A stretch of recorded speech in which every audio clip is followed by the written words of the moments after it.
கர்நாடகாவில் தொடர்ந்து பெய்து வரும் கனமழை காரணமாக இருகொண்டி நீர்வீழ்ச்சியில் திடீரென வெள்ளப்பெருக்கு ஏற்பட்டு 5 சுற்றுலா பயணிகள் சிக்கிக் கொண்டனர். கூடுதல் விவரங்களை செய்தியாளர் பாரதராஜாவிடம் கேட்கலாம். பாரதராஜா, என்ன நடந்தது? தற்பொழுது அந்த 5 பயணிகளும் மீட்கப்பட்டு விட்டார்களா? விவரங்களை பதிவு பண்ணுங்க.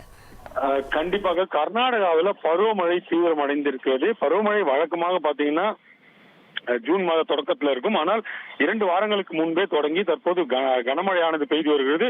குறிப்பா சொல்லணும்னா கடலோர மாவட்டங்களான தட்சிண கன்னடா, உடுப்பி இந்த பகுதிகளெல்லாம் அதிகனமழை பெய்து வருகிறது. இதனால் அந்த பகுதிகளில் வெள்ளப்பெருக்கு ஏற்பட்டிருக்கு. குறிப்பா சொல்லணும்னா கர்நாடகாவின் தட்சிண கன்னடா மாவட்டத்தில் இருக்கிற ஒரு நீர்வீழ்ச்சியில 5 சுற்றுலா பயணிகள் வேடிக்கை பார்ப்பதற்காக சென்றனர். அப்போது திடீரென ஏற்பட்ட வெள்ளப்பெருக்கு, அதாவது நீர்வீழ்ச்சியில் திடீரென தண்ணீர் அதிகமானது. இதனால் அவர்கள் பாறையின் நடுவே சிக்கிக் கொண்டார்கள்.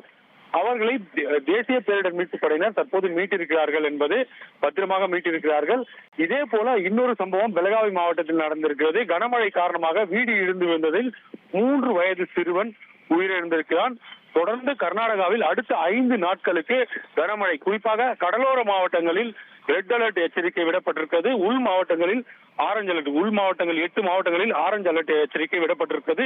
எனவே முன்னெச்சரிக்கை நடவடிக்கைகளை மேற்கொள்ள இந்த ரெட் அலர்ட் பகுதிகளுக்கு தேசிய பேரிடர் மீட்பு குழுவினர் அனுப்பப்பட்டிருக்கிறார்கள். மாவட்ட நிர்வாகம் சார்பில் தீவிர கண்காணிப்பானது மேற்கொள்ளப்பட்டு வருவதாக அரசு தெரிவித்திருக்கிறது. அதே போல முன்னெச்சரிக்கை நடவடிக்கைகளையும் கவனமாக கையாள வேண்டும் என முதல்வர் சித்தராமையா மாவட்ட ஆட்சியர்களுக்கு அறிவுறுத்தி இருக்கிறார்.